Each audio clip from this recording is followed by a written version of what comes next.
السلام عليكم ورحمة الله وبركاته، أعزائي مشاهدي ومتابعي موحى الأهلاوي، أهلا بكم. الحقيقة النهاردة شخص كده طلع علينا الصبح، منزل بوست. أنا استغربت من البوست اللي منزله ده. استغربت إن وصل بنا التدني والقذارة والأخلاق السيئة، إن احنا ننزل بوست ندعي فيه على شخص. الدعاء ده، هل يعقل ان في بني ادم ممكن يقعد كده يمسك الموبايل ويكتب الكلام ده؟ ليه وعشان ايه؟ يا اخي مهما حصل، مهما جرى، حتى لو ايه، ياما كان ما بيننا وبين بعض ناس عداوات او اختلاف وجهات النظر او اختلاف، ندعي الدعاء ده وعلى الملأ كله. واللي نعرفه كمان ان هو رئيس تنفيذي لاحدى النوادي او الشركات، وطلع قرار لسه من دقائق او من ساعات بايقافه عن العمل وتحويله للتحقيق، او تحويله للتحقيق مباشره.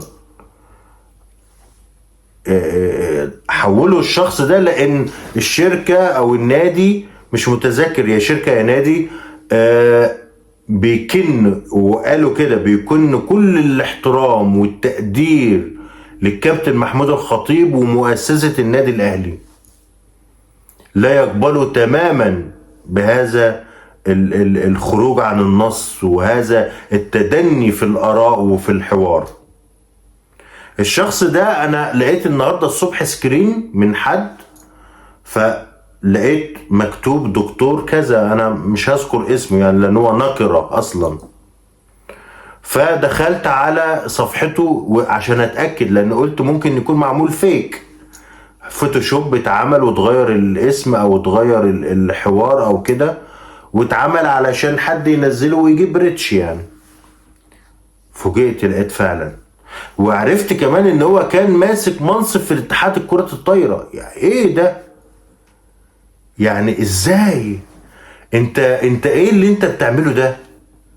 هو انت عايش دلوقتي ازاي؟ يعني بعد، يعني انا بعمل لكم الفيديو ده بالليل، لك ان تتخيلوا الدنيا كلها اتقلبت عليه. انت عايش ازاي؟ ولا انت متخيل ان ربنا يعني هيقبل الدعاء اللي انت بتدعيه ده؟ انت متخيل ان بعد وايه والصلاة والسلام على سيدنا وحبيبنا محمد، النبي عمره ما هيقبل اللي انت بتعمله ده؟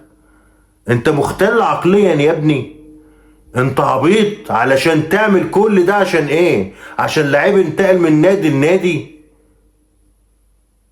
مهما كان ومهما حصل ومهما، مش هنقعد بقى نقول اصل هو لعيب فري، طب ما الدور والباقي على النادي بتاعك ان هو سابه فري لغايه دلوقتي. مش حوارنا خالص. انا حواري دلوقتي انت ازاي تدعي على شخص، وكمان شخص قمة الادب والاحترام، الدعاء ده كله عشان ايه؟ عشان ايه يا اخي؟ ده احنا شفنا ناس كتير اتأذت من ناس اكتر واتعمل فيها اكتر، عمرهم ما دعوا الدعاء ده عشان كورة. ملعون ابو الكورة، ملعون ابو الكورة اللي توصلنا لكده.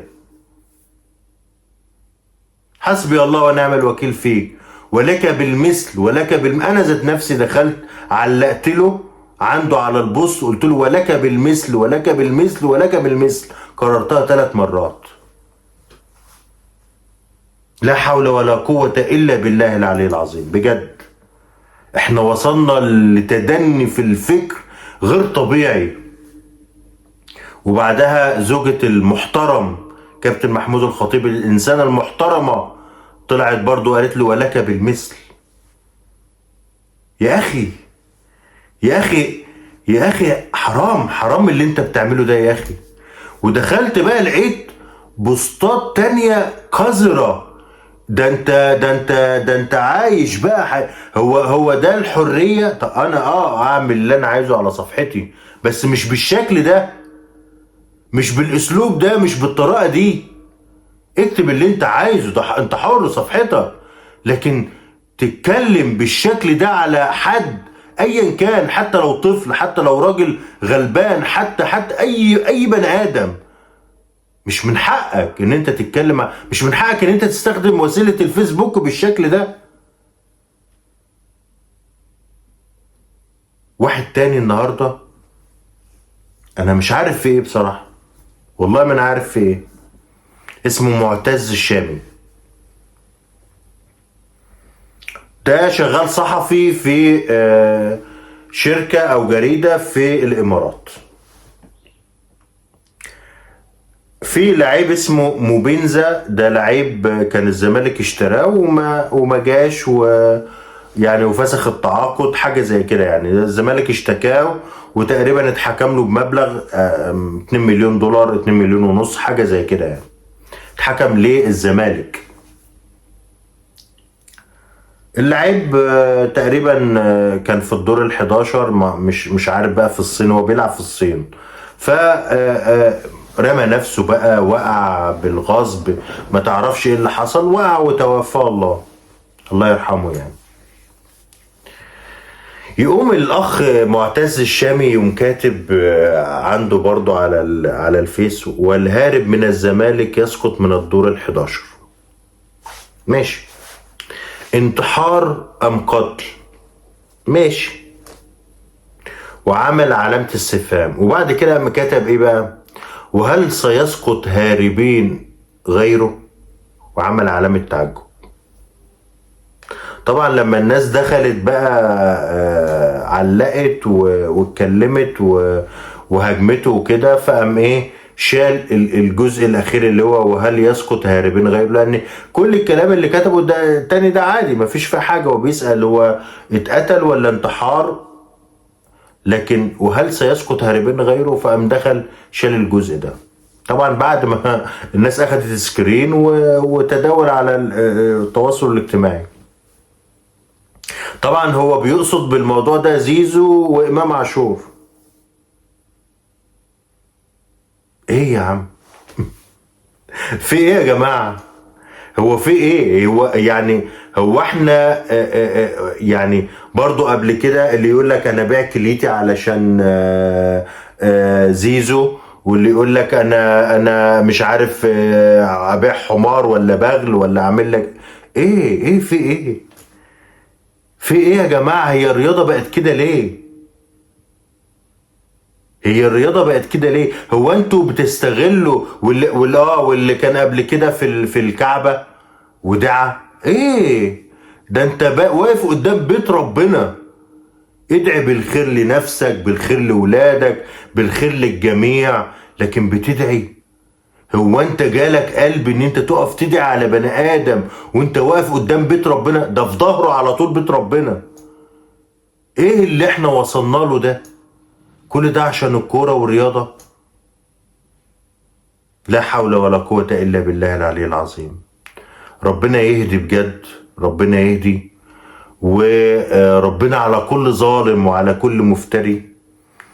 وفي فيديو جاي بعد كده، سواء بقى بكرة بعده أكيد هيوصل لنا خبر حلو يرضي قلوبنا في الشخص اللي ده على الكابتن محمود الخطيب، لأن ربنا ما بيسيبش أبدا، ما بيسيبش أبدا، مفيش حد كده أبدا.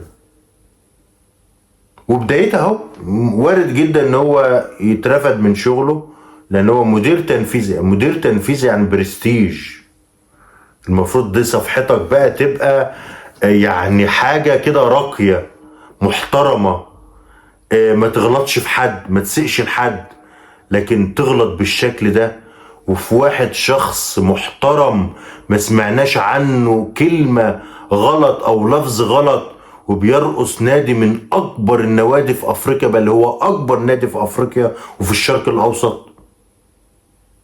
حسبي الله ونعم الوكيل، حسبي الله ونعم الوكيل. وربنا هيجيب لك حقك يا كابتن محمود الخطيب في الدنيا وفي الآخرة إن شاء الله. شكرا. السلام عليكم ورحمة الله وبركاته.